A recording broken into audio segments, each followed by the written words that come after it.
Kia ora koutou katoa, and we'll reconvene this meeting of the Planning Committee of Auckland Council. Welcome back, members, from your lunch break.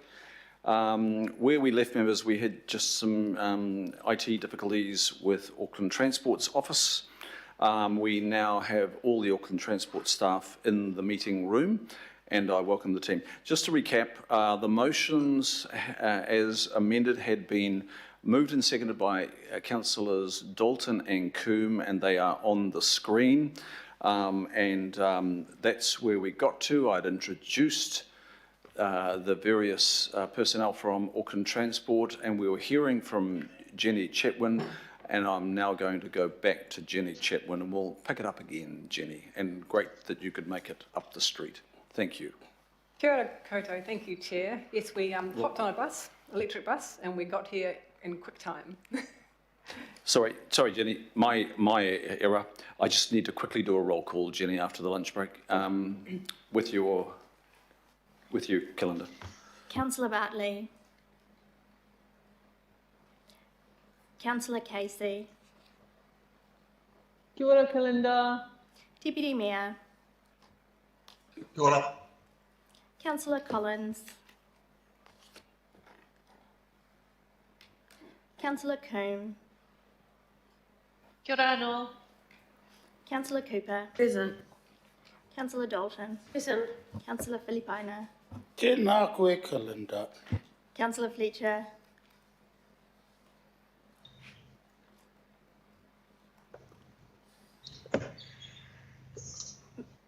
Mayor Phil. Present. Member Hennaday. Kia ora. Councillor Hills. Councillor Mulholland. Good afternoon. Present. Councillor Newman. Good afternoon, Kalinda. Councillor Sayers. Present, thank you, Kalinda. Councillor Simpson. I'm here, Kalinda. Councillor Stewart.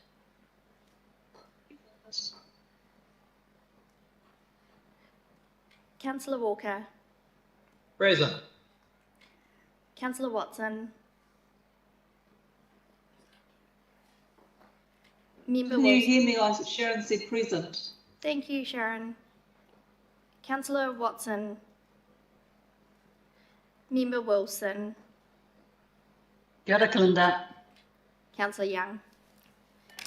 Kia ora, 大家好. Thanks, Chair. Thank you, members, and I will now go back to Jenny Chetwin from Auckland Transport. In your hands, Jenny. thank you. Kia ora koutou. Third time, lucky, let's try. So we all hopped on a bus to come up, super quick, super efficient. So let's get into this. So Are you there? So online speaker. Can you hear me? John, do you want to say you're present? Councillor Walker, if you could just observe the protocols, please. Councillor Watson is present.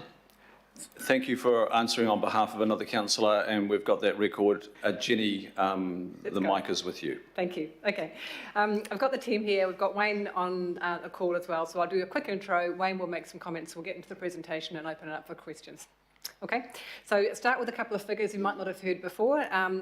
We've done some recent research and we found that 63% of Aucklanders believe that building more cycleways is an important long-term priority for Auckland, which is really interesting.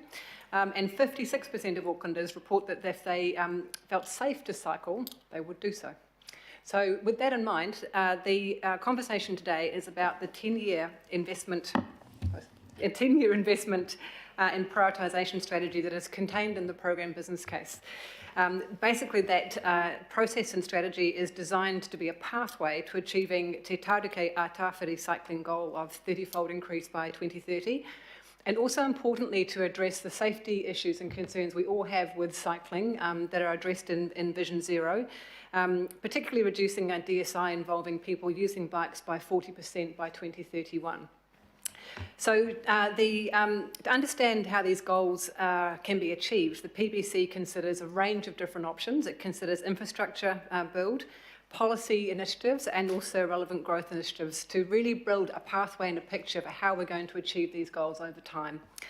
Today we're looking for your consideration and endorsement of the general intent and direction of that strategy. We're looking for your confidence that the way we've set out the prioritisation process, particularly, which you have information on in the paper, meets the goals and the visions that Council is setting for Auckland and setting for Auckland Transport to deliver on.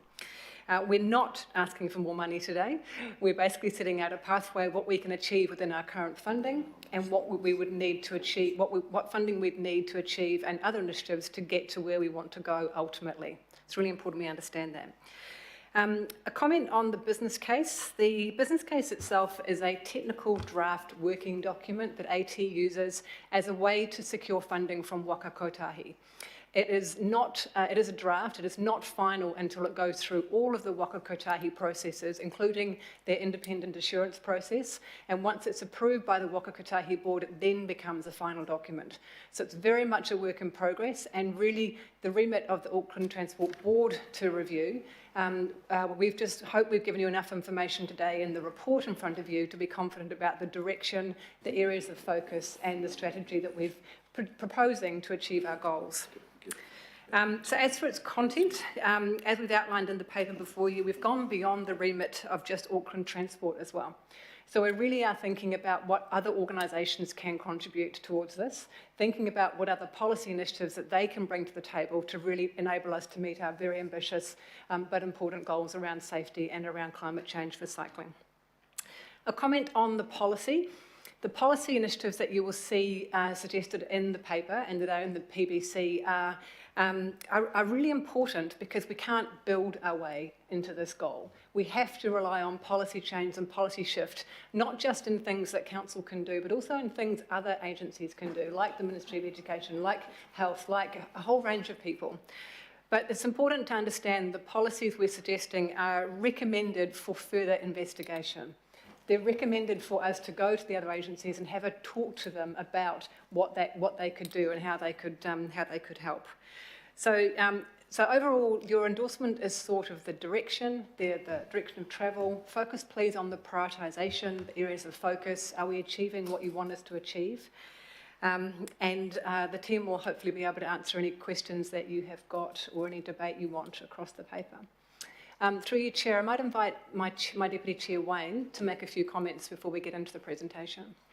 Thanks, Jenny, and over to you, Wayne, and great to have you with us. So we'll hear now from Wayne Donnelly, the Deputy Chair of Auckland Transport. Yeah, thank you very much, Mr. Chair, for that welcome. Yes, your recommendation before the committee says it very clearly. This is about endorsing direction and intent and a prioritisation process for this business case, which is looking to implement your climate plan. And not only just that, it's also, I think, a very, very significant contribution, as your recommendation points out, to achieving Vision Zero. The good news that's come out of the business case approach is that there is a strong economic case for the proposed investments and activities outlined in the program business case. The difficulty is that the current resources will not enable many of them to be put in place, and we need to be able to address that. Your endorsement of the approach does many things. I'll just go through them quickly for you. It adds huge momentum to your courageous proposal to raise a targeted rate to address climate change by wrapping a whole program around those investments rather than leaving them as orphans. It creates a platform from which to urge the Minister of Transport to address these investments in the revised GPS he will complete in June. It creates a basis for critical Auckland Council and Auckland Transport input into the review of ATAP getting underway now with government agencies. It creates a basis for an active mode response to the reduction in vehicle kilometres travelled target anticipated in the government's emission reduction plan, due to be released later this month. It creates a basis for an active mode response that will be part of Council's own transport emission reduction plan due for completion around the middle of this year. It adds real weight to the process of seeking approval of the program business case from the Wakakatahi board in due course. It creates a basis for active mode scope in the anticipated review of the RLTP because so much is changing in our space. Without your endorsement, the reverse to all of what I have just said becomes true. This is why endorsement of the direction and intent and prioritisation approach is of real significant importance today, now. Yes, public debate will be intense, and it is important to have that debate given the scale of what's being proposed. In reality, not everything in the program will eventuate in all cases, because they have to go through the RLTP review process and the normal implementation processes of public consultation and detailed funding approval. What is before you is Auckland Transport Board's considered approach to address Council's plans for Auckland. The AT Board owns those plans as well. It is being put forward now because progress can only be made at any pace if we are clear on intent and have a robust and agreed way forward. Thank you for the opportunity to make those comments, Mr. Chair. Thank you, Wayne. On behalf of your board, thank you very much for that contribution. Jenny, I'm going to go back to you now, and you're going to introduce your staff that have been working on this with Auckland Council staff and the working group. So in your hands, Jenny. Great, thank you. Okay, so today we have with us Chris Morgan, we have Ella, we have Courtney, and we have Harriet. And on screen also we have Ben and John, as well as Wayne. So they're all available to answer all the questions that we know are going to flow. But I'll introduce or invite Courtney now to take you through the presentation to talk about the guts of the topic. Thanks. Thanks, Jenny, and kia ora koutou. Just try and...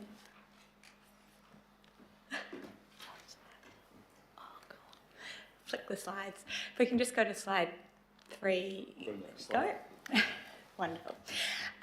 So I just thought before we delve into the detail, it's good to take a bit of a step back and look at the big why we invest in cycling for our city. And I mean, the truth is that how we design our transport system does have implications for the livability of our city. And I'm sure we all want to be progressing towards a tamaki makaurau that we want to live in. You can see here with the icons, there's a few key things drawn out where cycling can play a big role in supporting kind of our ultimate aspirations for our city. Many of these have been touched on today by other speakers, but I'll just pick out a few. So safety is obviously a huge one. We know that people on bikes and on micromobility are overrepresented in our deaths and serious injuries on our network, and we really need to invest to address that. Independent travel for children, you know, kids being able to move around on the network without parents fearing for their well-being is really important. And a city designed for children is a city that's great for everyone. Emissions reduction, we know we've got big aspirations into Te Arokia Tāwhiri, and we need to start moving towards that more quickly in terms of addressing how cycling can play a role in reducing emissions. Providing access to public transport opportunities and health, the health of our people. Physical inactivity is one of the leading causes of avoidable death in Auckland, and designing our transport system so people travel more actively can support moving towards that. What you'll see today in the PBC kind of detail touches on something Jenny has just referenced. The 56% of people would cycle if they felt safe to do so. So we know that the biggest barrier to people not cycling in Auckland is the lack of a safe and connected network, and that's where the bulk of our funding is proposed to go. But we also know we have other barriers, and so we need to support that. So there is also some funding allocated to customer growth initiatives, things like supporting cycle skills training, access to bikes, marketing and promotion so people know where they can actually access safe routes to ride. Right, so where does the PBC fit in? You may be aware of Future Connect, our plan that sets out our strategic networks for Auckland, and we have a cycle and micromobility strategic network within that. That's set out on the left. That's a network that covers all of Auckland, and it's where we think investing in cycling is most important and where we anticipate the greatest numbers of trips. Now, we don't have that on the ground at the moment, but it is our kind of longer term vision to work towards. What the PBC is doing is trying to understand, of those routes we have on that network, where do we invest first to get the best out of the 306 million we currently have, and then working and using a prioritisation process that sets us in the direction of how we will invest any further funding that may arise, and the Climate Action Targeted Rate is one example of something that may come through. In addition to this PBC, we do have the wider Regional Land Transport Plan that does include investment for cycling, and not insignificant. There's about 165 kilometres of cycleways that would be delivered through other projects and programs within that. And yeah, as has already been said by Jenny, the PBC is more than just a strategic network. That's obviously the bulk of the funding, but there are these policy recommendations in there as well for further investigation. So why now? We do have a PBC from 2017, but there have been a lot of lessons learned since then, and some key changes in the strategic context. Big ones being Auckland signing up to Vision Zero, reduction of death and serious injuries on our network to 0 by 2050. And also Te Taru Kia Tawhiri, Auckland's climate plan, which sets an aspiration of 7% mode share by distance for cycling by 2030. So that's why we are re-looking at this, and how we will measure success following our investment is obviously reduction in death and serious injuries, contributing to that regional mode share, also a connected network that provides access to opportunities so people can actually get where they want to go safely by bike, and accelerating delivery. And that touches on our lessons learned. We have heard from councillors, we have heard from the public that we need to reduce the costs of building our cycleways, and also we know we need to accelerate that delivery to hit our 2030 targets. That's not far away. We've done quite a deep dive into our urban cycleways program and pulled out a lot of lessons learned, and they're sort of themed on the screen here, but the big one is road space reallocation. We know from examples in Auckland, in New Zealand, and also internationally, if we really want to roll out our network as quickly as we need to, road space reallocation is a really critical part of that. As soon as we start shifting curbs, we're shifting stormwater, we're shifting services, we're shifting street lights, street trees, and the costs really start to ramp up. And so that's why we're trying to make the best use of our existing assets and find a way to do this within existing road space. And we've taken a look at our design standards to enable that as well. Right, so this slide is probably one of the most critical slides in the pack. As Jenny has said, we really want your endorsement of our prioritisation approach and the direction of travel, and this slide really sums that up. We have indicated a priority indicative list of corridors for investment. However, we do know that over time there will be opportunities that come up and things will change. So this is how we would look to pivot if necessary, and how we have identified those corridors in the program. So there are 4 key things, and we've scored routes against these to understand which one's the highest priority. The first one, connectivity. We know that we need to build a connected network, not just isolated pieces of infrastructure in different parts of the city.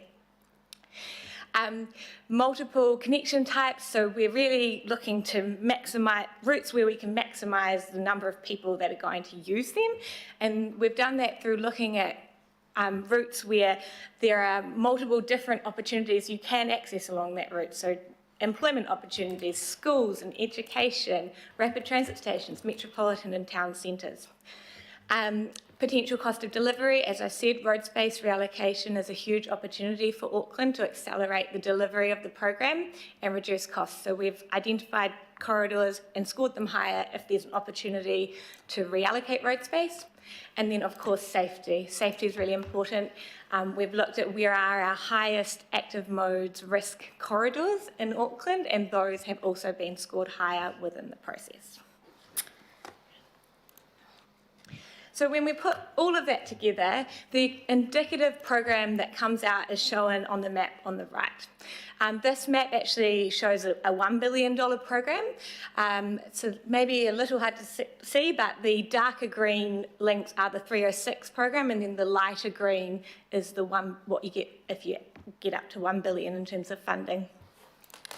We've done this because we know that to get to that 7% mode share by distance target set out in Te Tauriki Tāwhiri, we need to go beyond the 306 million we currently have, and we are showing Council a pathway to get there through additional investment as well as those supporting policy recommendations for further consideration and customer growth initiatives. What you can see on the right-hand side is that we really don't get diminishing returns as we move through those different levels of investment. So it's really good value for money, but we do need more than we currently have if we're going to hit those climate emissions reduction targets. Thanks. Back to you, Chair. Thank you, Courtney. I'll probably go back to you, Jenny. I think that sums up what we want to say. We've outlined, hopefully you've got a sense now of the prioritisation approach, the areas of focus, how it might play out, the idea that it's giving us a pathway. It shows you what we can spend our current funding in the RTP on, and it shows you if we had some more money, where we would go in terms of the priorities and the best way to roll the network out to achieve the goals that you're wanting us to achieve. So we'll probably stop there, Chair, and open up for questions through you. Okay.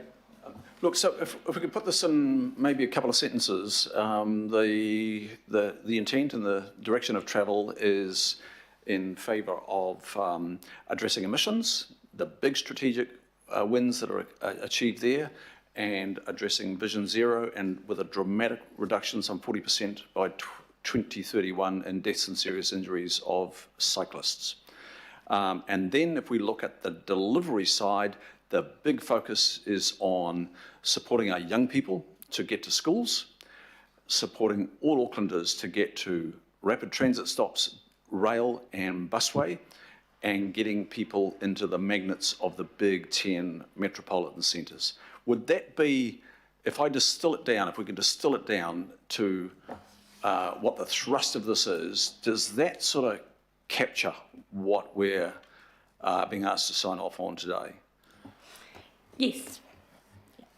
Okay, let's go to some questions then. Councillor Sayers, please.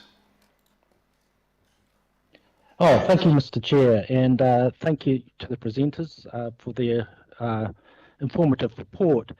A couple of questions. One, Mr. Chair, if I could direct this to the AT board members, I take it that they would be on top of the government announcement of spending, I think it's close to 90 million on getting people licenses that they can drive to work. So if they wanted to make any comment about how that complements or could possibly conflict with this strategy, I'd be interested on their thoughts. And my other question, Chair, I only had two, is could there be unintended consequences by encouraging more cycling and therefore less people using our investment into public transport services such as buses and ferries? Thank you, Mr. Chair. Okay, look, it's probably an unrelated question about the driver's licence package that government announced, but I'm very happy if Wayne is willing, Wayne Donnelly, our Deputy Chair, that might want to address that.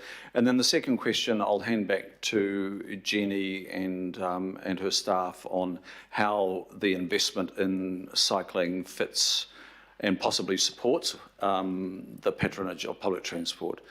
Wayne, I don't really want to put you on the spot here, and I don't even know whether you're over the top of the government announcement, Wayne, because it's really outside gambit of Auckland Transport. But did you want to comment on that, Wayne? Well, I used to be chief executive of Land Transport Safety Authority, so it's a subject I know about it. I think, well, my read is the thrust here of the government is to get people who are driving properly licensed and properly trained. And that's all part of making the roads safer for everyone else that those people are using. And certainly there's been an increase in unlicensed driving in New Zealand. So I think as part of an overall system, people using these vehicles that can harm the people we're talking about, like pedestrians and cyclists, so that they're well trained and properly licensed, I think it's not a bad move. Thank you, Wayne. And now the second part to Councillor Sayers' question is the interface between the expenditure on cycling and how that might support or otherwise patronage of the public transport network. Yeah, and I think we'll hand over to Courtney to address that one. Thank you. Yeah, I mean, as you can see through our prioritisation process, we've really designed this program around supporting public transport. Public transport and cycling, there are some trips that they both support, but cycling tends to support more shorter to medium distance trips, and you need to be able to access public transport to use it. So we're really looking for cycling, micromobility and walking to support that first last mile, and that is something that's been a key underpinning feature of the process. Thank you, Courtney. Back to you, Councillor Sayers. Very good, Mr. Chair. Thank you. Thank you, Councillor. Councillor Newman, your call. Thank you, Chair. I had a number of questions for officers, but I wanted to ask Wayne a question. Wayne, you referred to if this is not back, this becomes the orphan. These projects will become the orphans. I want to ask you if this project were to be backed in an opportunity cost context, who will be the orphans? I have read the report of the Road Controlling Authority Committee, 31st of March, talking about the unanticipated cost increases and project delays, putting pressure on the delivery of the RLTP, as well as the other matters that are going to significantly constrain Auckland transport moving forward, which I have no doubt will flow into Auckland Council's budget. And I would expect even more projects will need to be prioritised, including projects in my ward, which end up not being pushed ahead, even though they are required. They seem to become the orphans. So what is the opportunity cost of backing this? What projects would become the orphans in your view? That's the first question. Yeah, I think we're all very aware that escalation inflation is going to mean our current funding will do less than we had hoped for. My reference to orphans was really that council has proposed to the ratepayer that through a targeted fund that certain things would get funded to help with climate change issues that wouldn't otherwise be addressed. And the point I was making is that if we don't increase the program that's of activity in the space that is proposed in the program business case, then those investments will tend to be rather isolated and not backed up with overall network improvements, because it is the creation of connected networks that actually makes the big difference. It's not isolated projects. That was really my point. I got I asked for the business case. I was told no, and then it came through an email late last night. On page 68 of the business case, the emissions reduction talks about the forecast reduction in CO2 emission tonnes.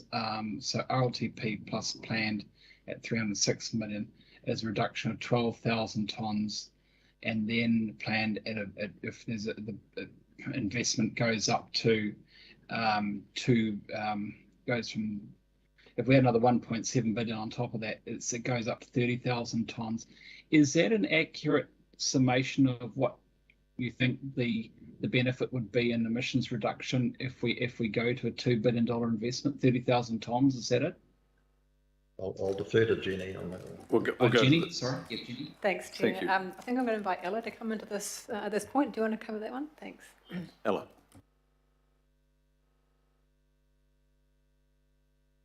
Not yet. There should be a button and the red light goes on. Maybe we could quickly swap the mics. Great, thank you for the question. So we have followed the Waka Kotahi benefits realisation process to quantify our emissions reduction. One thing I would say is that is based on modelled cycle uptake figures, and our $300 million investment does represent a 5-fold increase in current cycle numbers, and that is then used to estimate emissions reduction. We do note that modelling only considers the impact of infrastructure investment and not the impact of wider policy and behaviour change, which we know need to be investigated further. So we do expect some of the modelling to be very conservative, and we also note that with further investment in that $2 billion scenario, we're looking at a 12-fold increase in cycle numbers, so a huge increase in cycling from today. Thanks. Thank you, Just Ella. to confirm, the huge increase is based on quite a low base number, isn't it? Yes, that's right. It's current daily cycle numbers of 25,000 cyclists per day, and we anticipate a 5-fold increase with our current investment and a 12-fold increase under the $2 billion scenario. One final question, if I may, Chair, just while I've got the floor.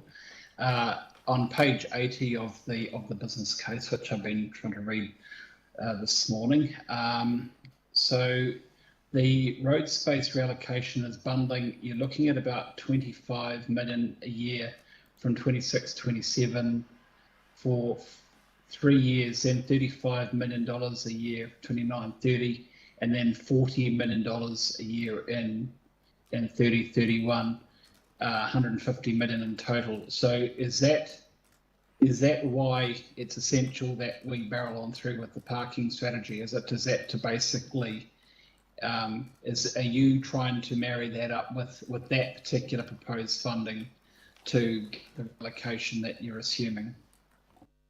So through you, Chair, just a comment on the parking strategy. It's back to where Wayne was talking before. It's fundamentally all part of the same system. So the parking strategy's fundamental goal is to ensure we can use the curbside space for more users. So the importance of the parking strategy is to complement what we need to do in the cycling space. They do need to work together, and we do need to try and align them as much as we possibly can. Yes, so just to confirm that the parking strategy gives effect to the overall approach that you wish to take, and then from 26-27 you're really looking to roll out big cash into the road space reallocation to align with that. Is that correct? Is that how this is working? So on the first part of your question, the parking strategy, yes, is fundamental to giving effect to what we need to achieve. And the second part? I'd say the second part relates to the rollout of the funding and what, you know, is that I assume is to basically, it's the next stage of this exercise, isn't it? Yeah, in terms of the way that, I guess, the cash flow, we acknowledge that the sort of front end over the next few years, we really need to ramp up sort of the planning, investigation and design, and then the delivery really does start ramping up, as you've mentioned. I think regardless of the parking strategy, you know, we still to this day have delivered cycle projects that have used road space reallocation. I think the parking strategy certainly would make that process easier, but regardless, we have delivered projects and continue to look at road space reallocation where possible to deliver, as we've said, that more affordable and a faster rate for those safe cycle facilities. Thank you. Does that satisfy your questions, Councillor? I have so many more questions if time allows later. Thank you, Councillor.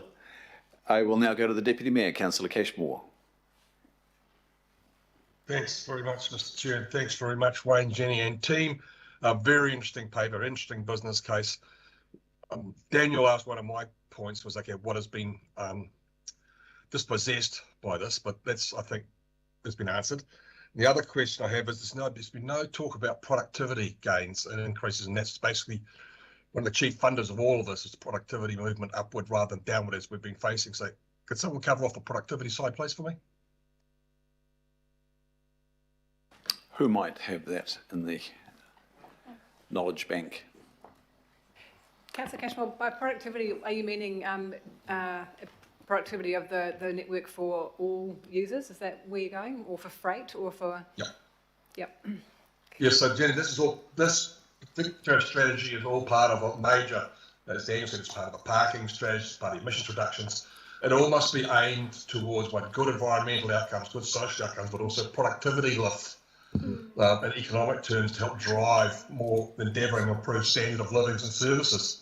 So as the productivity quota being figured out for these combined programs? Got you. Eleanor, there you go. Yeah, I can start off and then I might hand over to Nerissa or Ben to just follow up. But when we calculate benefits for the cycle investment program, we see a large portion of those benefits are health, that those are monetised benefits, but also the reduction in congestion, so decongestion on the road network. So I think that does speak to the sort of wider benefits to a network that is more efficient. Nerissa or Ben, would you mind picking it up from there if there's anything you want to add? Yes, certainly I can add to that. So when we look at productivity on a corridor, we're looking at moving more people and freight, and certainly, as alluded to previously, the parking strategy, reallocating that curbside space towards public transport and cycling use helps improve that productivity of a corridor. And so the cycling and micromobility PBC would be looking at making effect of that and improving the productivity by moving more people with that space, that reallocated space. It's just one piece of that puzzle. I don't know if Ben wanted to add anything to that one. Ben, do you have anything to add? I would just, sorry. In your hands, Ben. I would just say that it's extremely difficult to quantify for the business case the wider impacts on the Auckland economy. But there is good New Zealand and international research that shows benefits to small business owners along corridors where there's been heavy investment in not just cycling facilities, but urban amenity as well. And this business case will support that. All right, great. I look forward to seeing the detail on that in the business case. Thank you very much. Thank you, Deputy Mayor. The next question is from Independent Māori Statutory Board Member Karen Wilson. Thank you, Mr. Chair. Kia ora tātou to our presenters here today. I have listened, Jenny, thank you, to the 63% of Aucklanders generally that have inputted into this. My question, and I'll just move on to the comment, my question is, of those, what percentages are Māori? And I'll wait for that answer in the first instance because my questions follow from that, Mr. Chair, if that's okay. Thank you. Who might take that? I think make it just a comment. It's a good question, thank you. I haven't got the breakdown immediately in front of me, so we can make a commitment to provide that as soon as we can. The research is fairly recent, so I'll make an effort to get that for us. Apologies. Okay. Thank you, Jenny. So if I was to look through the report, I guess my concern would be what is the reflection, therefore, of mana whenua and specifically mā tāwaka in terms of what is quite a significant project, bearing in mind there isn't any necessarily from my MSB, there isn't any necessarily from the Tāmaki Makaurau Mana Whenua Forum, and there isn't a forum that has been touched on by way of mā tāwaka. Can you assist, please? Right, I might, through you, Chair, I might invite John to make some comments on that one. John? Thank you. Yeah. So typically AT doesn't actually do general consultation with program business cases, which are essentially a funding case to seek wakatahi dollars. So therefore, rightly or wrongly, we also don't engage with mata waka for program business cases. However, I think as outlined in the report and also outlined in February 2021 with our suggestion to engage through the AT mana whenua operational tables. So a mana whenua reference group was established for that, and they were taken through this business case process. And I would say that the key feedback from them overwhelmingly was we need to sell the story of cycling, the why, and AT is doing some work on that. I would just add that at the next stage of cycling projects, so the investigation stages, design stages, and it's the case with Manukau and Mangere East projects, engagement is taking place with mana whenua there, and the feedback there is more broad around things such as stormwater treatment, planting, and including cultural narrative into design. Thank you. If I can continue on, I only have one other or two questions.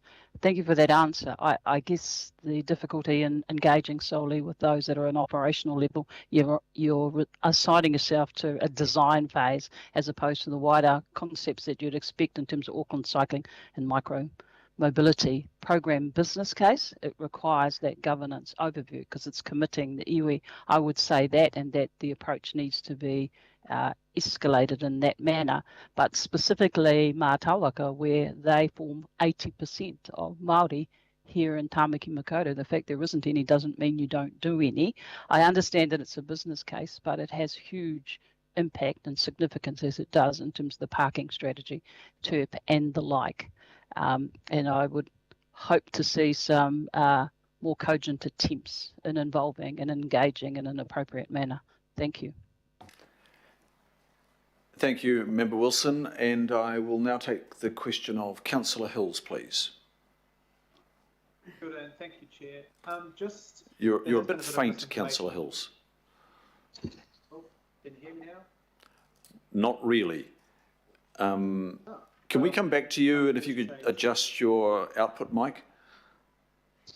Nothing has changed from now you are clear. You're clear now. Okay. Maybe it's the window. Hang on.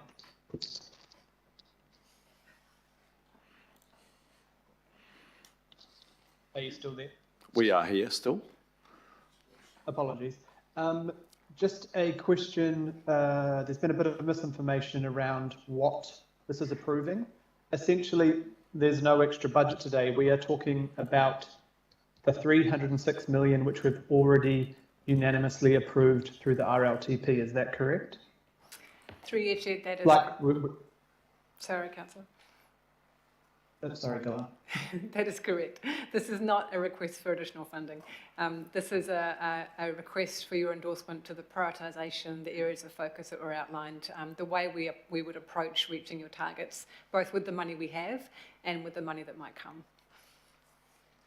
Yeah, so essentially the 2 billion figure that is bandied around is essentially like we have with all our roading projects and public transports too. We have a above the line and below the line, and this is essentially having projects ready and waiting when other funding becomes available. Is that correct? Such as from government, if they decided, like previous governments have, to put money into this. That's correct, Councillor, through you, Chair. The team's worked out where to best spend the money we've got now, and where we can get the best benefit and the best bang for buck in terms of what else is going on, and then where we could spend it later if more money came. And as a percentage, approximately, what is the 306 of the RLTP? 306 million. It's about 1% of the total RLTP over the 10-year time frame. Thank you. Yeah. The other question on the BCR, and it may be to something the Deputy Mayor was saying, the BCR says it's, I've lost the figure now, but I think it's 2.5 to 3.4. So could you, if someone could go into a bit more of exactly what that measures, and so with that, are you saying that for every dollar spent, the economic benefit to the city is 2 to 3 times that dollar? Thanks, Councillor. I might defer to Narissa for that one. Narissa, can you pick that up?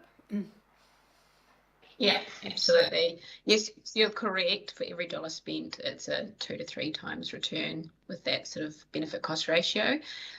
Most of those benefits are health benefits when we look at cycling. It's quite a substantial benefit. As Ella alluded to previously, there's also what we call decongestion benefits, so people switching modes out of cars and onto bikes and micromobility devices. And there's a few other benefits like safety benefits as well, which we monetise. Thank you. And I have a 2010 study, which probably needs to be updated, showing that death and serious injuries from cycling is at cost of about $800 million a year. Do you have an updated figure now or anything of what the cost of death and serious injuries from cycling and pedestrians costs? Another great question. I don't have a... Oh, sorry, Narissa, go for it. I was just going to say, I don't have a regional cost. What I can say is each death, it does cost millions of dollars when we monetize that sort of effect on society.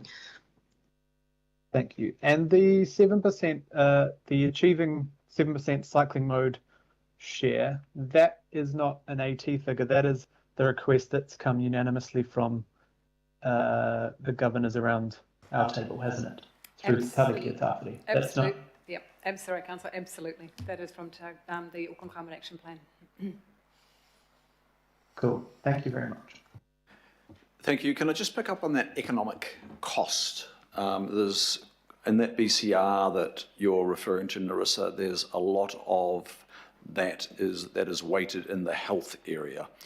So what Councillor Hills was referring to was something we heard on RNZ yesterday, and I'd be really welcome a summary of that research that Auckland Transport holds, because it did reveal a lot that I did not know. In addition to that economic cost, year in, year out, of some $800 million, there was mention also of the DHBs, the account of the number of injuries that are coming their way, serious and others, that appear to be undercounted in our understanding of the injuries that are on the road to vulnerable road users, and in this case cyclists, by a factor of 6, not 2, not 3, but 6, which suggests that we need to pay even keener attention. I'm just interested in what that research, and I'm not sure whether the staff before us are over the top of this research, but it struck me that we have got a bigger problem than we ever thought we had. If the DHBs are correct, and I don't doubt they are. Thanks, Councillor Darby. Yes, you're correct. It is quite shocking information. That has been led through our safety department at AT. It's a sort of a study on people outside of the vehicle and safety risk. And you're right, the Ministry of Health data, when we look at people who are either killed or are admitted to hospital for at least overnight stays, so there's really serious injuries, what we're seeing reported through New Zealand Police, which is what we normally use in transport in terms of crashes, is under-reporting by about 6 times for people on bikes and micro-mobility. So it is quite shocking, and it does mean we have a bigger problem than we thought. So anything we can do in terms of building the safe infrastructure is really important. We do have a study, the Cycle Safety Panel report from 2014, which I think was after a coroner inquest into cycling safety, which the key recommendation that came out of that was that we really need to be building safe infrastructure for cycling, and that's really what we're trying to do and accelerate through this PBC. And if we were to be fully funded on this package, by 2031 we would reach, I think 40% of Aucklanders would be in 15-minute reach of the facilities and amenities they usually connect with. Is that correct? Yes, so that's exactly what we're trying to do, is really build that connected network so people can connect from their homes via safe cycle facilities to those opportunities they're wanting to access. So that is one of the key investment objectives of the program. And my third and final question is, the other piece of research that I saw was that in the past we've always sort of collected data on hotspots of deaths and serious injuries, and we've reacted. But the papers suggest that there's no pattern that deaths and serious injuries to vulnerable road users are occurring throughout the network. So does that suggest that even if we commit and find the funding for the full package here in the future, we are still a long way off addressing the ghastly risk that our vulnerable road users, in this case cyclists, face day in, day out. Yes, I mean, I guess that's right. The $2 billion won't solve all of our problems. I mean, we obviously have other programs within AT. Our safety program is also looking at addressing that. It's not just this one package trying to do it all on its own. But $2 billion won't deliver our full strategic network in Future Connect. So, yeah, we do still have more to go after that, definitely. Okay, thank you. Councillor Walker, your question.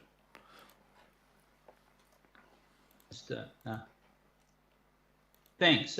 Just got a question first up, and it goes like this. How is it that such an important business case with so much public interest was only received by the councillors at 8:20 last night, and members of the public haven't seen it either? Yet I understand that it was meant to come to us a month ago, so it has obviously been in existence. And apparently there's a working party of a number of councillors that I assume have seen it. So how come I only got it at 8:20 last night? Why is that? Jenny, do you want to address that question of the Waka Kotahi formatted business case, and also could you just expand on that and you know, the AT board, Wayne, you might like to participate. My sitting at the AT board, I don't see these full-blown Waka Kotahi formatted business cases. But look, it's the councillor's question. Yeah, it's a good question. Thank you, Councillor. I'll make a few comments. First up, the business case is, as I mentioned at the start, a very technical, 300 and something pages long, designed for accessing funding through Waka Kotahi and through their funding process. It is draft, it is a working document, it stays working right up to the point until Waka Kotahi has done an independent insurance process through it. And it gets approved by the Waka Kotahi board if we're to access the co-funding that NZTA through the NLTF provide. It's not a normal practice to provide the full business cases either to our own board or to the council. We instead make sure that all the information you need to make the decision that's in front of you is contained in the papers that you have in front of you to give you that confidence. So we did get some feedback that you did want to see the business case, so we've made it available, but we anticipate that the information you need is fully in the papers that you have in front of you, because the conversation we're looking for today is the prioritisation, the areas of focus and the intention of where we're heading with this. So it really is to reiterate that at the end of the day, it is with respect, it is the AT board's role to endorse that to the Waka Kotahi for funding. And the purpose of the business case is a funding application document. So that's really what I can say on that matter, Chair. But we have made it available because there's nothing commercially sensitive in it.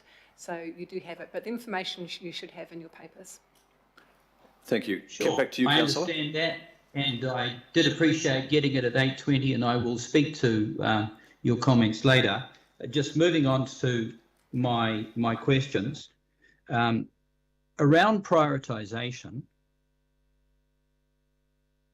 it would appear that the prioritisation and the spend is very much around a strategic network that is incredibly expensive per kilometre, against a background where the greatest percentage of trips and the easiest percentage of cycle trips that people make, and that's myself included, are trips to local centres, local destinations and the like. So around prioritisation, where is the funding for that? That is the local trip network. Ella. Great, thank you. That's a really great question.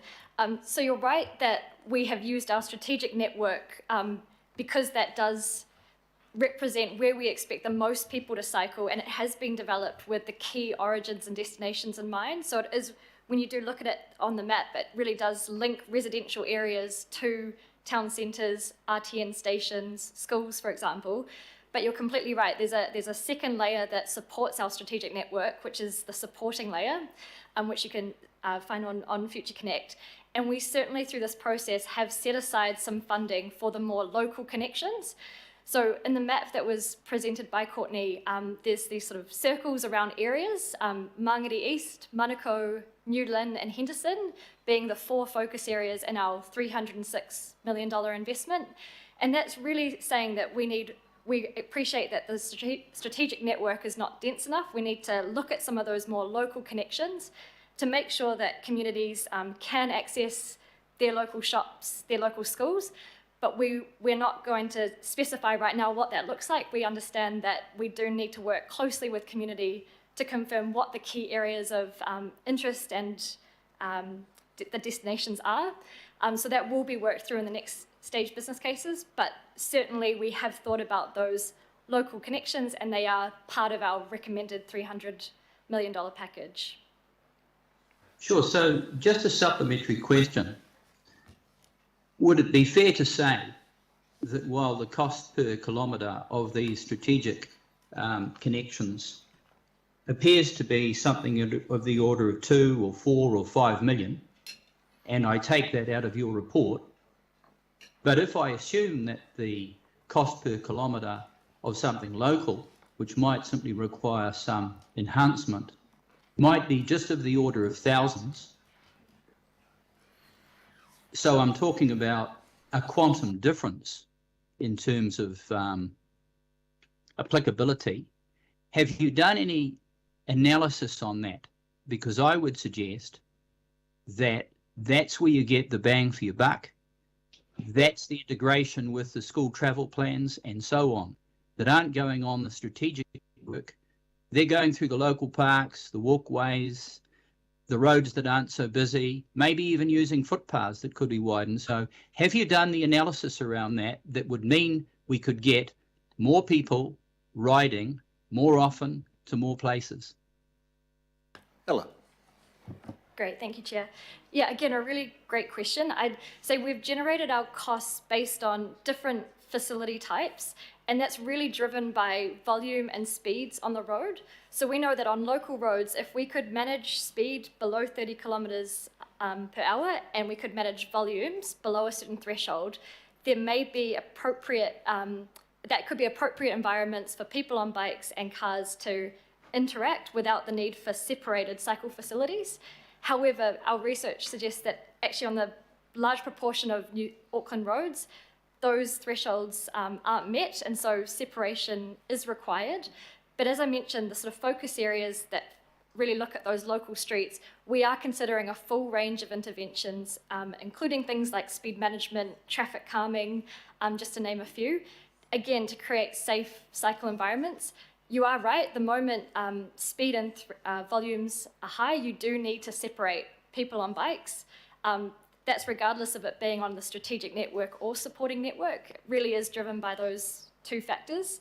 And just to re-emphasise, our strategic network, that is the network that does directly link our schools, our RTN stations, our town centres. They really do represent the routes where we expect the most people to cycle now and into the future. Thank you, Ella. Any further questions, Councillor Walker? Sure. The other question I've got is something I take an intensive interest in because I led out the climate plan originally of council back under Len Brown. And I'm looking at table 7.4, which is dealing with the reduction in carbon emissions. And my question goes like this. Against a background where we've got a radical and dramatic shift to electric vehicles, it's been driven by Tesla, it's been driven by the present war in Ukraine. Things are accelerating to a degree never seen before. Are these figures correct? Because I'm assuming that they're based on cycle trips substituting for trips that might be by fossil emissions, when in point of fact, that may well not be the case. And even fossil emissions from buses and ferries will be less the case because we're shifting to an EV orientated environment, and even more so, I'd suggest, with bikes. So are those figures accurate? Have you done that modelling? Because it's at variance with what I'm familiar with. Thank you. Thank you for that question, and I'll take the final question to Jenny to answer. Sounds very much like a modelling question, Narissa. Narissa. Yeah, I can answer that. So our modelling and economics team did account for transfer to more electric vehicles. So Waka Kotahi has an emissions tool that puts a value on emissions, and that does account for a change in fleet. And there's projections about how quickly the New Zealand fleet can be electrified, and that is built into those emissions calculations. And just a supplementary question, does that also tie in with our need to reduce emissions under the Paris Agreement by 2050, by 2030, which I would suggest is actually substantially more than what you're suggesting, but is what we need to meet in the real world. So again, I go to the question, are these figures actually accurate? Good, thank you. Well, that final question, is that with Narissa or Ella? Narissa, do you want to comment on that before we... Yep, I can take that, and I might defer to Ben Smith as well. So my understanding is Waka Kotahi's emissions calculation is based on projection of how quickly the fleet will be electrified. I don't believe that necessarily is how quickly we'd like it to be electrified, but Ben may be able to provide some further insight into that. Thank you, Narissa. So the projections are built on the Ministry of Transport's projections for car imports for turnover of the vehicle fleet, and it doesn't represent where we'd like to get to. It represents their best forecast of what the future looks like. Thank you. And just at the back end of the councillor's question was mention of conversion to the electric bike fleet as well, which is outstripping sales of electric vehicles.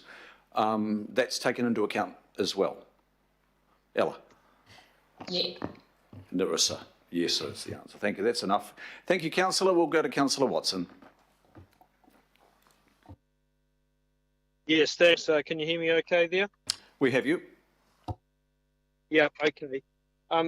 Just to follow on from the query that a number of councillors have raised now in respect of the process in terms of this report, especially given that we've heard that there's no reason why it couldn't have been available in reasonable time. I certainly haven't had a chance to read it. I'm not really that satisfied in terms of due diligence with the notion that what I need to know has been summarised for me. I do like to read these documents. So my first question really goes to our obligations under the Local Government and Meetings Act in terms of the requirement that agendas and all associated reports must be available for public inspection 2 working days prior to the meeting. So my first question is, have we met that obligation in terms of the report? Who might take that question in terms of have we met our Local Government Act obligations? I can take that. Kalinda Iswar will take that question. Thank you, councillor. And thank you, Councillor Watson. So the Local Government and Official Information Meetings Act requires that we notify publicly the items that are going to be discussed, and so this was previously notified for the 31st of March meeting. Having run out of time, the committee delayed it to this meeting. However, from what I understand of what that the committee is not actually being asked to endorse the draft business case. They are being asked to endorse the strategic alignment and the prioritisation. So that has actually been notified fully in the agenda paper and attachments. Thank you. Thank you. Do you have a further question, councillor? So, no, following up on that, we're actually being asked to endorse direction and intent of that business case. So I would say it's rather a moot point to be drawing a distinction between what's been given by way of explanation and suggesting almost as if the ability to access that business case in a timely manner is somehow irrelevant. I don't believe that at all, and particularly given the public interest nature of this item. So that's a question I have, Mr. Chair. It hasn't really been addressed satisfactorily in my view. There's 106 pages in the first document and 4 appendices going to risk and all manner of economic benefits and other analyses. So I don't know how I can vote on the direction and intent of that business case without addressing the content of that report as it eventually came through, and which was unbeknownst to me as it happened yesterday evening. So I'm putting that on the record. Other people have put it on the record. I don't think it's good process for a matter especially like this that has a degree of public interest about it. And the explanations that have been given thus far really, I don't think are what we would expect in fulfilling our obligation as councillors in terms of when it comes to a budget of $306 million. So I make that point. You obviously have little intention of really altering the course of today as a consequence of that. So I'll go to my question then, but that will affect my vote. I'm not going to vote for something that I haven't done my own due diligence on for such a large sum of money. So I'll make that clear at the start. My question, and it goes to the broader intent of this cycling and micro mobility program. We have had international examples mentioned to us in passing in terms of mode share when it comes to cycling. Our mode share when it goes to distance travels is 0.4%, 0.5%. When we go to this program that's been put together for our approval today, have we taken into account international examples such as exists in Tokyo, where there's a 14% mode share by contrast, and where that cycling program or network, whatever you like to use to describe it, has been put together largely utilising the existing sidewalk capacity or pavement capacity, as we call it. Are we aware of that situation in Tokyo, which I assume we are? And B, have we, in any of our policy or any of our financial analyses here, considered how we might emulate the Tokyo example, which incidentally has only about 10 kilometres of distinct separated cycleways, as a way of boosting that mode share? Thanks, Councillor. Your question will be addressed by Ella. Thanks, Councillor.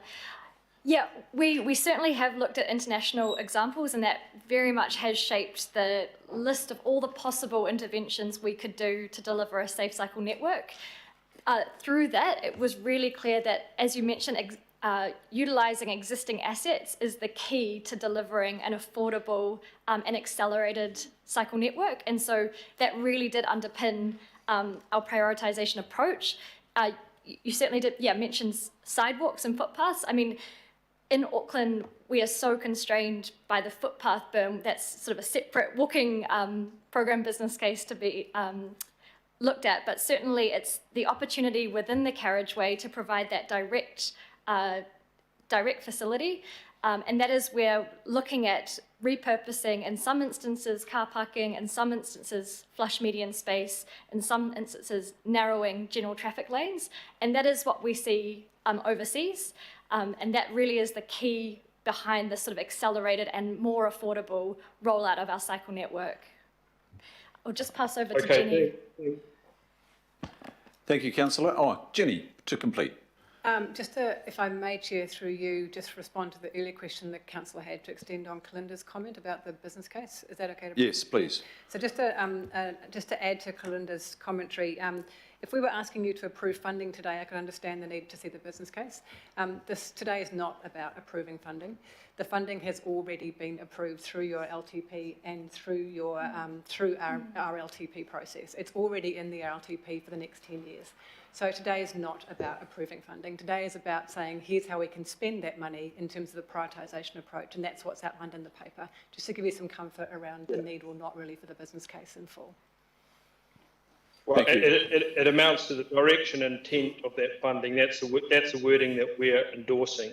So that was the point I was making, not whether the funding had been approved or not. The way that money is being used. Okay, Councillor Coombe, your call, please. Thanks, Chair. Kia ora koutou. Thank you for the AT team and all the presenters, and tēnā koe, Wayne. It's always good when you're able to join us at a meeting.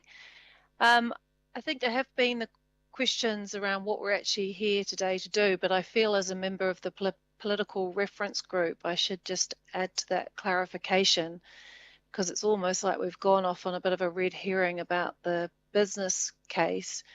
And so just to really 100% clarify, us as the political reference group, we're being asked to give direction and to, give feedback around the we've got $306 million in the RLTP. How should it be prioritised? I mean, I think that was just the essence of what we were doing through that process. Is that correct? Absolutely, Councillor. Thanks. That's a nod. Affirmative. Also, I mean, I think it's also important to note that as the political reference group, we weren't provided with a copy of the business case. We're never expecting it to be presented as a draft or for it to come to this committee. And I'm not aware of any decision making where governors go pick through a business case for a particular project. Maybe that's a question for you, Chair, around the fact that that would be very irregular for a governance committee to receive a business case. Look, I did once ask at the AT board for the business case. It was summarised in a paper for the decision making of the board. And I was told, do you really want to read that? That runs to 1,048 pages. And that's why our executive teams are charged with a responsibility to distill the essence of the business case down into reports that we can understand and get a clear understanding of the direction and the intent. And I think that is well summarised in this report. And Councillor, I just want to add that we are a month and more from the publication of this report, and it was only yesterday there was a request for the full business case.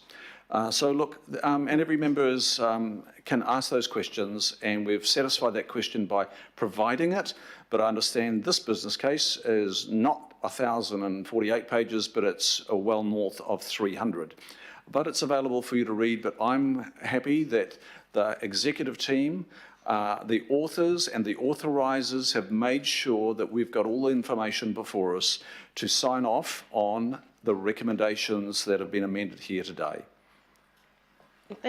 Thank you. And I want this to be a sidetrack because I do have more substantial questions, but I thought that was important to clarify that as a member of the political working group. And also I do acknowledge that it's probably not helpful that the opening line of the report does say that we're being asked to endorse the business case. And then of course the body of the report goes on to explain that that's not actually the case. So perhaps maybe all members of the committee we can focus on what we're really being asked to do. And in terms of that, the $306 million that is in the RLTP, can it be confirmed what years of the RLTP that is? Who has that question, Ella? Thanks, Councillor Coombe. Yeah, I mean, we can confirm that that money is allocated on a year-by-year basis from 2021 to 2031. It is heavily weighted more for the delivery of these facilities we've recommended following the completion of the Urban Cycleways program in 2024. So the initial funding is around about that sort of 5 to 6 million per year, really for the planning, investigation and design phases of those business cases, 3 in which are currently underway. The Mangade East, Manukau and Henderson single stage business cases are in that planning and design phase. So we're talking to the middle of the RLTP, so we're not even going to get round to spending this 306 million. We could be doing business cases for the next 3 years essentially before anything's actually spent on infrastructure. Yes, the money's certainly being spent on the planning and design initially, but we do anticipate some trials in those 3 areas I mentioned that could well kick off in the next year or two. So certainly we're trying to, we've aligned those business cases with the direction of this program business case to try and speed up that delivery and look at trialling facilities through some of those sort of innovating street style interventions. And on that, of course, I think it's already been mentioned that AT is indicating that it's costing about 5 million per kilometre. Is there anything that needs to be highlighted that's being done to reduce that cost? Because that is a very significant cost per kilometre and not getting us very good bang for buck. Courtney. Thanks. So what we have been working through internally is what we've called a delivery scope memo. So we've been really trying to look in detail at what is included within the scope of our cycleways when we design and deliver them, and how we can really optimise that to get the most kilometres of safe and protected network with the money that we do have. So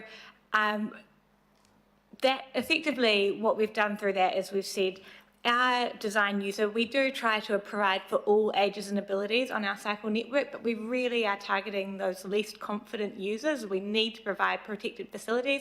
However, potentially we don't need to make them quite so wide. So, you know, people have a protected space. It may just be slightly less comfortable and you can't pass someone else so easily within that. So we're also looking at really getting buy-in across the organisation for how we really hone that scope in to be delivering for cycling rather than a lot of other outcomes from that budget. We've seen that that's part of what throws our costs up in other projects. Yeah, those are the key things. So we are doing that work, and that is going to our board with the program business case later this month. Thank you. Thank you. And I would be remiss if I didn't ask about that. This is, sorry, I'm just getting a feedback. Is AT also looking at how renewals and current upgrades can be leveraged at every opportunity to deliver the network?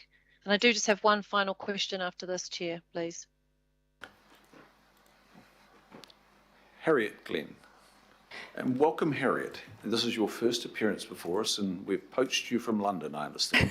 You have indeed. It's very good to be here. Thank you, Councillor. Yes, Pippa, a top priority for us at the moment in the delivery space is aligning our cycle programme delivery with renewals and also bringing in the safety programmes as well. You may well be aware that we have kicked off an internal alignment programme to do just that. So we are in detail working through the 3-year forecasts and 3-year plus for the cycling to ensure that we can make the most of aligning opportunities across Auckland.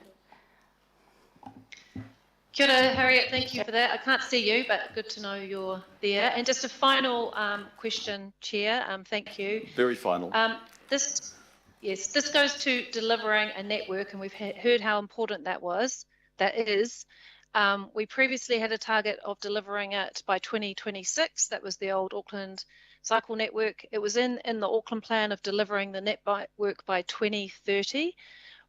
Where within the council whānau is the decision being made to deliver a complete network, and what is the goal? By what date are we now working towards?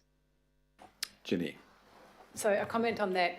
You're right, the PBC is based on your current targets around the 7% and the safety targets as well. I think the conversation about changing those targets or having something more ambitious is best done through the TERP work, which is the work that we're doing to look at how we can, what needs to happen, what needs to be true to reduce CO2 emissions to your the 64% reduction by 2030. So I think that's the right place for that kind of broader goal-based conversation. Councillor? Thank you. Thanks, Chair. Thanks, Councillor. Councillor Filipaina. Tēnā koutou katoa, team. Look, I'm going to ask questions on one in the report around customer growth initiatives, but also questions on the Auckland Transport business case, which feeds into the agenda item, as the Chair said. So, in the executive summary, there's a section there on other barriers to cycling include personal security, trip chaining, cost and employment. Page 12, problem and objectives table. 14, cycle parking and customer growth initiatives such as, and you've listed them all there. And also in that particular one on page 14, approximately 7% of the funding is allocated to these initiatives. Is that 7% of the 306 million? Thanks, Councillor. Yes, that's correct. 7%, which I think equates to 21 million of the 306 It's across. just under 21 and a half. So that is allocated to those initiatives. Yes. Now, with this particular item we've got on our agenda,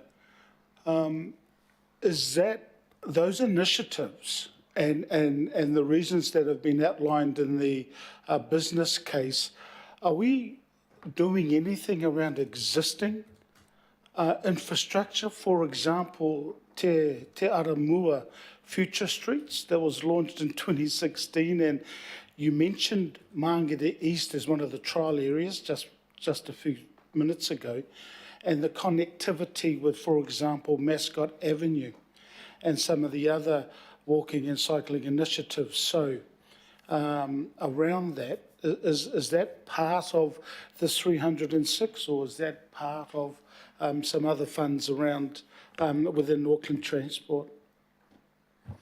Yeah, thanks, Councillor. So the customer growth initiatives are really to support where we would invest in cycling as part of this program.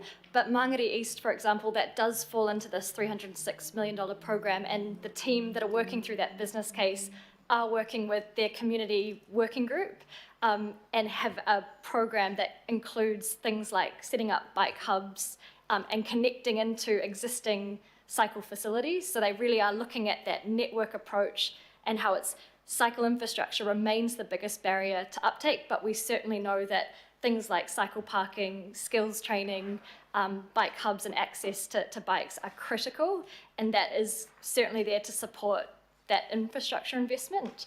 I don't know if Cliff's on the call to add anything more, or we could hold there for now. Yeah, I look at the reason I'm asking is that the question again is, can you please let the two councillors at this stage anyway in the Manukau ward advised around that trial, because I've also been very supportive of the infrastructure that they're doing along Coronation Road towards the new old bridge, if I could put it that way, because it's around those initiatives of participation. So look, thank you so much, and Chair, I reserve my right to speak, and thank you.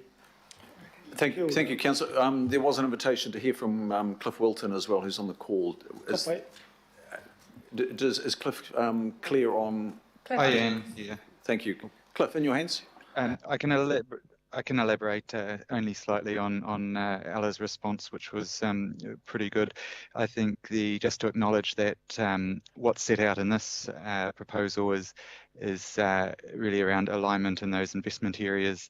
There is still there is already an existing program which takes a regional approach, and I think that's also identified in one of the I think item E on one of the lists there, acknowledging that further OPEX is required to deliver some things that can't be capitalised against those capital works projects.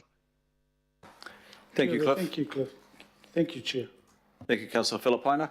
That draws us to the conclusion of questions, and I thank the Auckland Transport team. I also thank the Auckland Council Transport and Strategy Unit. I know Waka Kotahi have been involved as well, and a number of other agencies have been involved in the development of this business case, which is still dynamic and got a way to go. Jenny, would you like to close? Sure. Just in closing, I'd like to thank you, particularly Councillor Darby and Councillor, for the media you've been doing for the last couple of weeks, Councillor Dalton. Appreciate your support, so thank you for that, and hopefully you've got enough information now.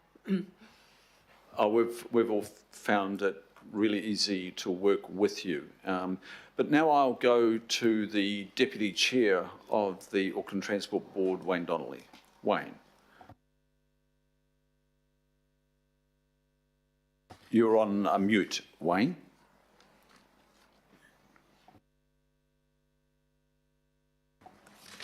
Yeah, thank you, Mr. Chair, and for the opportunity just to make one more comment. Been really good questions, and I think most of them have been well answered. I'm a little bit concerned that the business case itself is perhaps playing a bigger role than it should on this. Normally, council makes its own strategic plans, and they eventually flow through a whole lot of processes into the RLTP. And it's usually on the basis of what's in the RLTP that the Auckland Transport Board approves a business case to Waka Kotahi to try and secure the funds to deliver what's already in an agreed RLTP.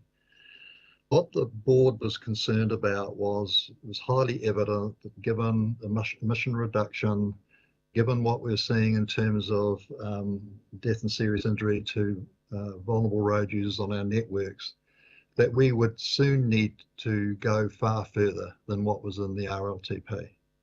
And so what we asked our staff to do was to run a process to say, well, if we took aim at what's in the climate plan, 7% mode share, what are the sorts of things we would need to do, and what would be the most efficient and approach to do that?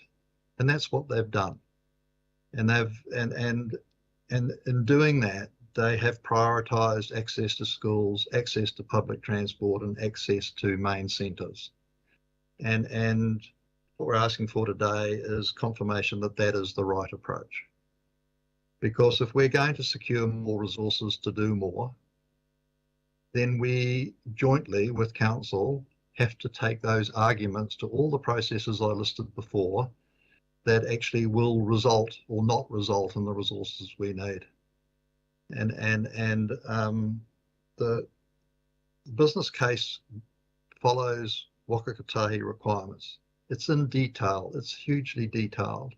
And one of the reasons for sharing it with you was to take the mystery out of it and just to show the type of work that AT has to do to turn what's in the RLTP into reality.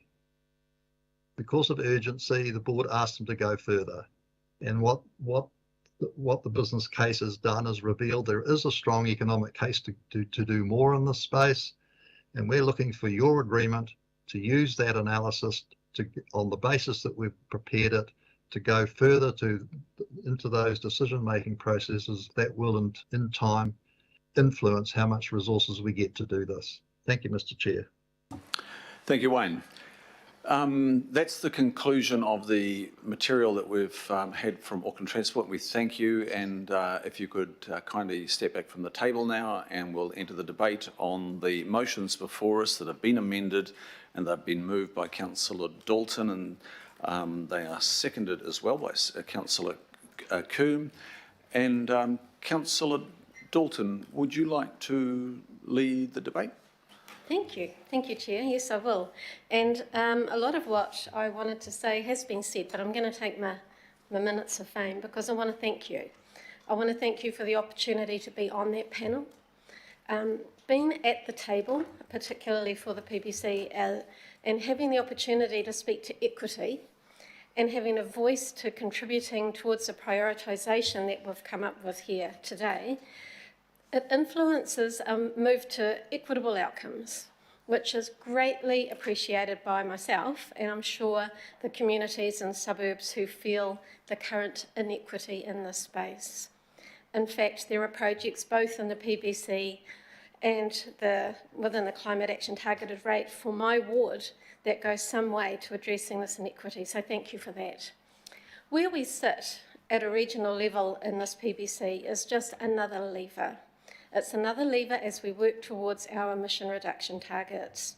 And again, it does not sit in isolation.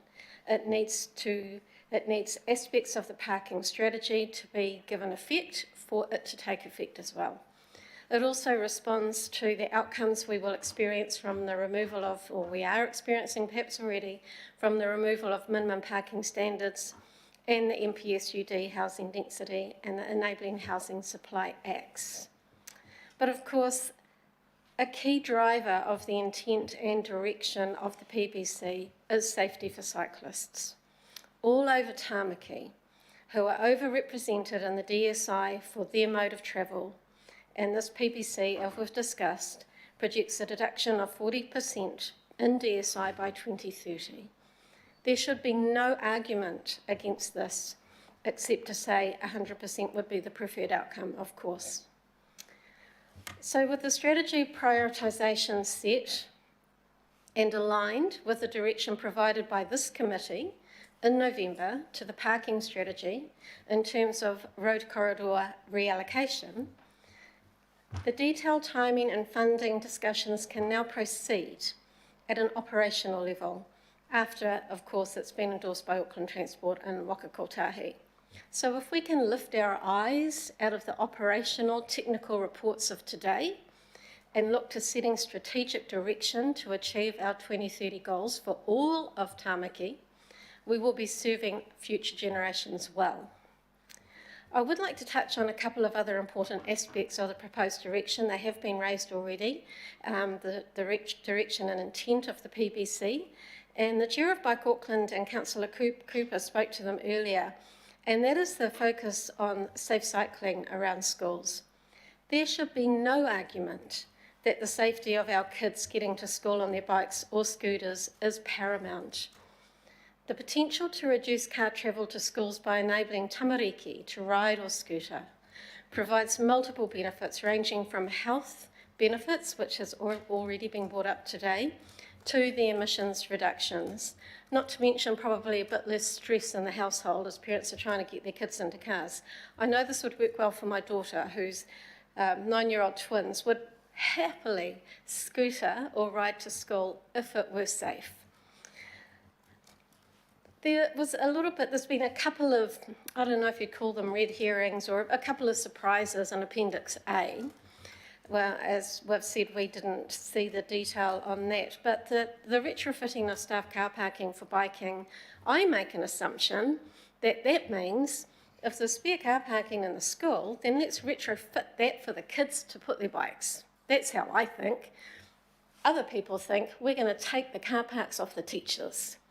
And that's the bit that gets the headline. Now, another assumption I would make is that that would be a case-by-case process, that a school would be looked at a point in time, and I can't imagine car parks being taken off teachers if they needed to, but I certainly support the reallocation so the kids can put their bikes in the school grounds once they can get there safely. Another priority that we spoke to, or that we decided on, is RTN access. And what I hear from people I speak with is that they would like to ride their bike more often, and they would if it were safe. And the business case has confirmed the primary barrier to road cycling is safety. So to provide safe, separated cycle lanes to our RTNs is another key part of the PBC. But fundamentally, as well, this direction, intent and direction, is the provision of choice, which is not currently available to those who want to cycle, scooter, or use any other forms of micromobility. The goal of achieving cycling mode share by 2030 is 7%. This does not remove cars from roads. It does not go anywhere close to moving people from cars to bikes, as the headlines suggest. It simply provides a safer choice for travel for those who want that choice, and they should have that choice. It's 1% of a $37 billion regional land transport plan. This isn't about riding to work or the rhetoric around empty cycle lanes that we hear about. That's a distraction to setting a strategy for the future. This is about safety for all cyclists, leisure cyclists, children, users of micromobility. So thank you again for this opportunity, Chris. I've really appreciated it to be able to contribute to what can be delivered more broadly as everyone in the suburbs, or not everyone, but people in the suburbs see the city centre gaining more than the suburbs. We get an opportunity for the suburbs to have a say, and I greatly value that. So I commend this case to councillors for their political support of these priorities, and I'd like to thank the teams of Auckland Council and Auckland Transport, who we can see have done an extraordinary amount of work and have all of these other work streams lined up alongside to deliver the outcomes that we need in 2030 and beyond. Thank you. Thank you, Councillor. Councillor Filipaina. Sorry, Chair, I thought Councillor Watson and Walker were before me, but look, Chair, I just wanted to firstly put my support behind this particular agenda item, and also just to acknowledge the staff who left their nice cosy offices, even though they were all cramped, and came here on an electric bus, and you also did some walking. So look, I just wanted to acknowledge the staff and Auckland Transport, but Chair, for me, in 2011, February 2011, the minister then at the time was Stephen Joyce, and we opened together. I was obviously a newly elected councillor on the new Auckland Council, and we opened up 3.5 kilometres of walking and cycling at Mangade Bridge. I would love to find out how much use it's getting, because I know on that particular day was actually quite a few of our community using it. And then we had the initiative Te Ara Mua, the Future Streets in Mangade, and that was launched by His Worship the Mayor, the Associate Minister at the time, and Le Maunga Lydia Sorsene. And that particular launch, that was in 2017. When it was completed. There was an article in 2020 from Stuff magazine at that stage, Spin-Off, and those cycleways were not being used at all by our community. Mascot Avenue just was not being used 3 years later. That's why I asked the team around how can we end up with these initiatives getting more participation, because I would love to see our community using those paths, even the ones on Coronation Road. When I did a little video supporting Coronation Road heading down towards the old and new bridge that's being built now. This initiative, and it needed to be done, and so I acknowledge the people who around this particular table have approved the funding, Chair. For me as well, I ended up going through, and I wanted to mention Mr. T earlier on in the piece, because Mr. T and Bike Auckland, I want to acknowledge Tony and Bike Auckland, because they have been the catalyst, the connect with Mr. T, but also with the group, the Otara Bike Blurb that ended up coming through, and they're part of this. And, you know, just Bike Auckland, so Tony, to you, thank you so much for the work that you are doing with our communities. And Councillor Collins and myself know that please just keep us in the loop. We can be a conduit for Auckland Transport. We can be your conduit and get you to those communities, not only in Otara, but also to Mangade. And I know the people that sit around this table and online, they are also your conduits to that community link and Bike Auckland. So, look, thank you so much. Fully support. I'm not going to get into the argument about the business case because I know that all of us who had the opportunity read it. But I think one of the most positive things, Chair, and this is the last comment I'll make, one of the most positive things that I know is that that business case, that was the reason behind our agenda item today. The information that we have is sufficient and is enough for us to make that decision without the business case, because the agenda item was formed as a result of the business case. So to Councillors Dalton, Coombe, and to yourself, just want to acknowledge your work on the working group as well. So thank you so much. Thank you, Chair. Kia ora, Councillor Filipina. I'll now take the call of the Deputy Mayor, Councillor Cashmore. Thanks, Mr. Chairman, and thanks, AT, and thank fellow councillors who've already spoken. Angela Dalton, I thought you spoke very well. To Wayne Donnelly, Deputy Chair of Auckland Transport, Wayne, your words summed it up very nicely. The business case is partly a distraction, although important for our decision making here. This is part of almost a revolution in Auckland Transport and in our city, but how we go about delivering things. You know, we have to decarbonise, and this work, this 306 million, and hopefully more in the future, helps inform that. You know, the parking strategy helps inform that. We get better health outcomes for our citizenry. We decarbonise, yes, but we also decongest, and it's important because it helps drive the economy forward. Yeah, I commend this work and I support it. A lot of people, my constituencies, won't. But if we don't do this, we will not be playing our part as a good world citizen or a good New Zealand citizen in decarbonising and help trying to meet our emission reduction targets on the world stage. And that will come with very dire consequences for us as a nation. So we must partake in doing things that sometimes are tough and unpalatable, but it's part of a revolutionary change to deliver a new and increasingly collective society that is not about individual people in cars, but individual people travelling in groups in public transport, on active modes, or on our rail network. And we need more of it, a lot more of it. This is part of delivery of that. So thank you for the work that the Working Party's done. Thank you to AT, Jenny, the team that you've led, and thank you for Auckland Council staff being involved. This is part, as I said last time, of a rope of intertwined strands that give it strength and give us a good, strong future going forward. So my appreciation, Mr. Chair. Thank you, Deputy Mayor. Look, just taking a moment to reflect on our work, Councillor Dalton and Councillor Coombe, with Louise Johnston from the Rodney Local Board and with Lydia Sasuni, who have been fantastic contributors. And they haven't just advocated for their local boards, they've advocated for all the people of Auckland who have been missing out.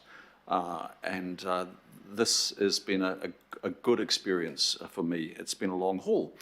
I just want to reflect on the words of Tony Mitchell, the new Bike Auckland chair, and he talked about leadership.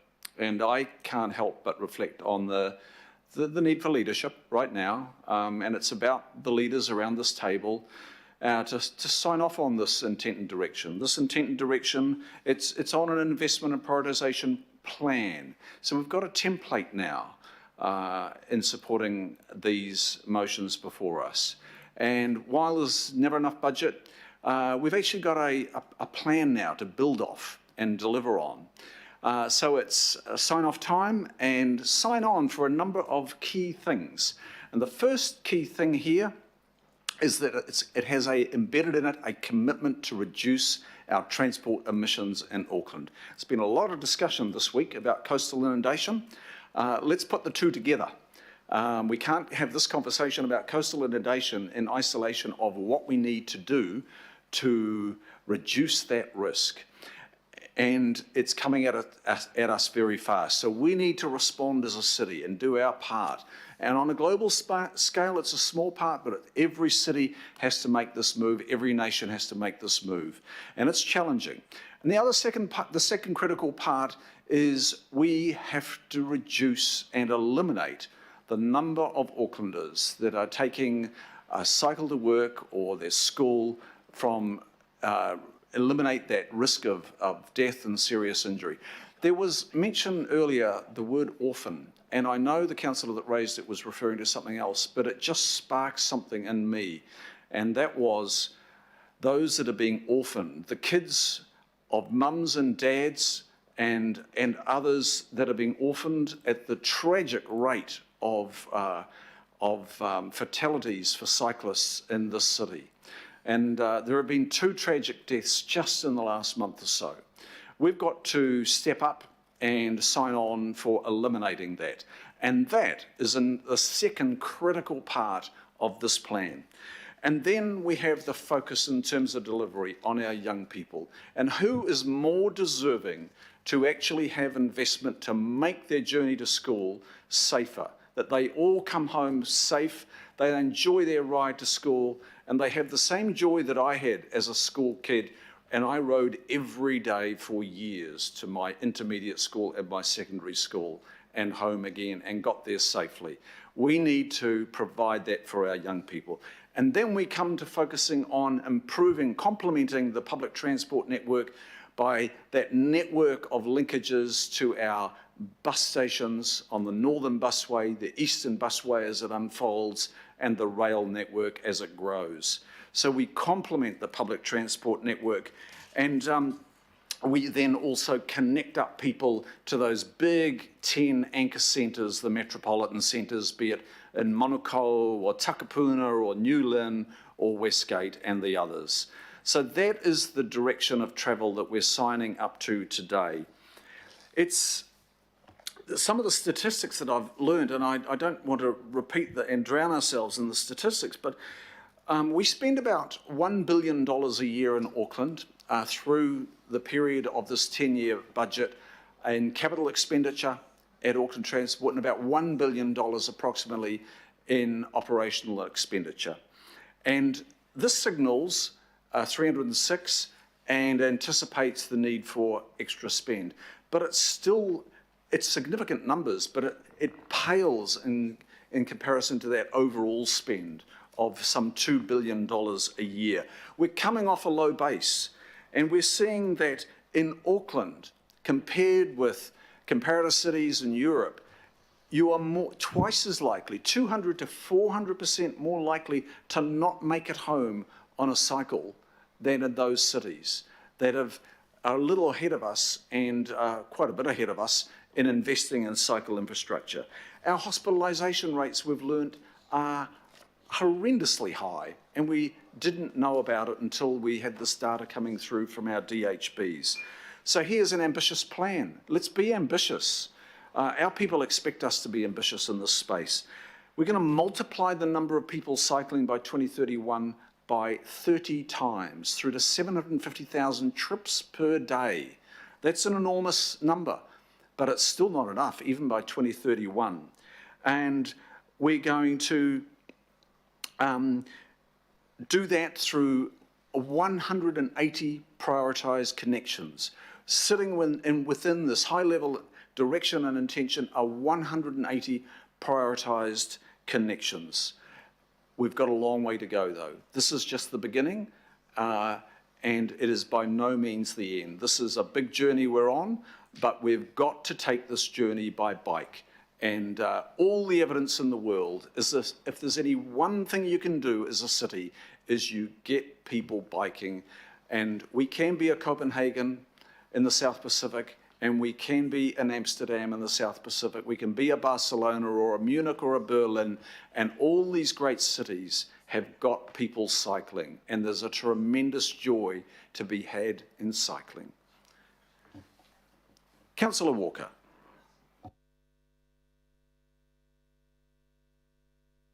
Boy, that's a hard act to follow. But I will make some comments, and yes, I'm totally supportive of cycling. I'll just reflect first on the incredible lateness of the business case. This agenda item was originally around endorsing a business case that we weren't given until late last night.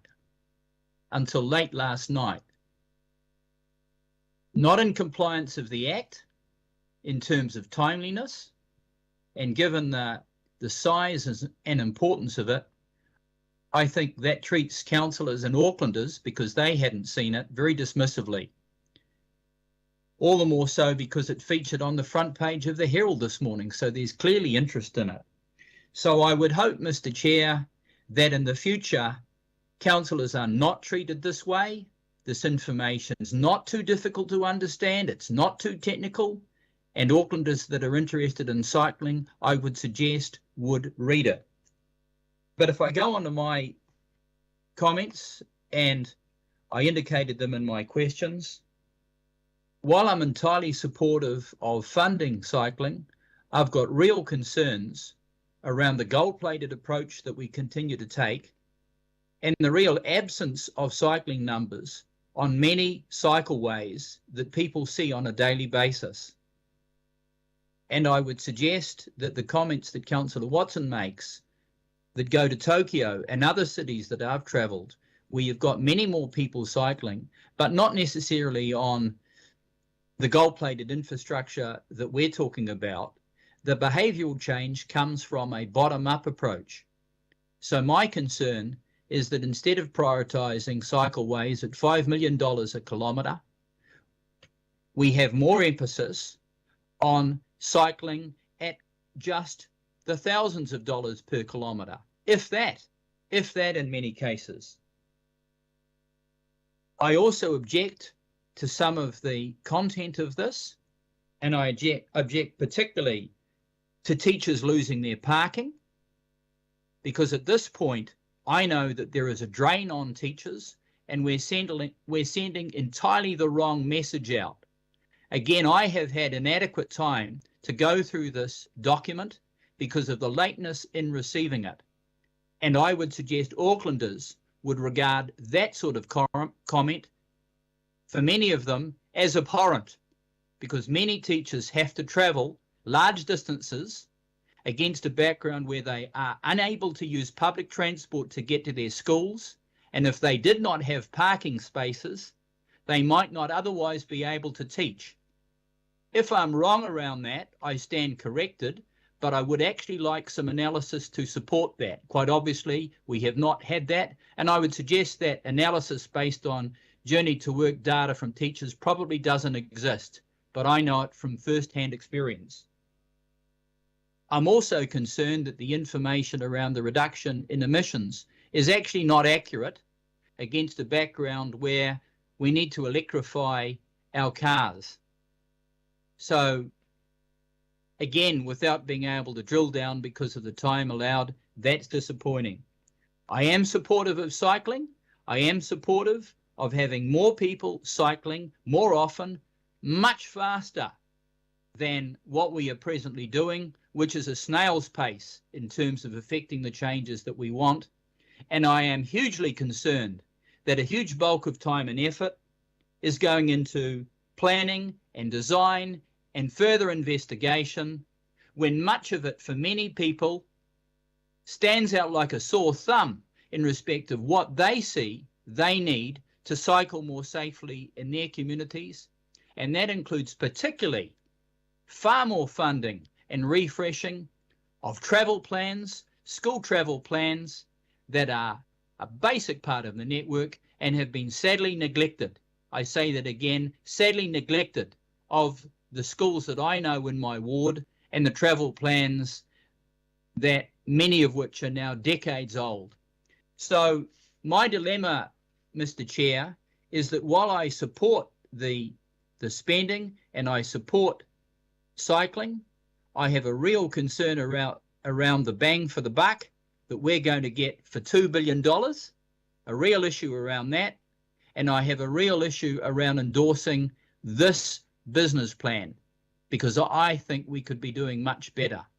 So I don't know how you can accommodate that circumstance, Mr. Chair, but this agenda item places, I'd suggest, a number of councillors in a dilemma where we support the intent of cycling and the direction of cycling, but an issue around the funding and the way it is proposed to be done, which based on present experience is not delivering. Thank you.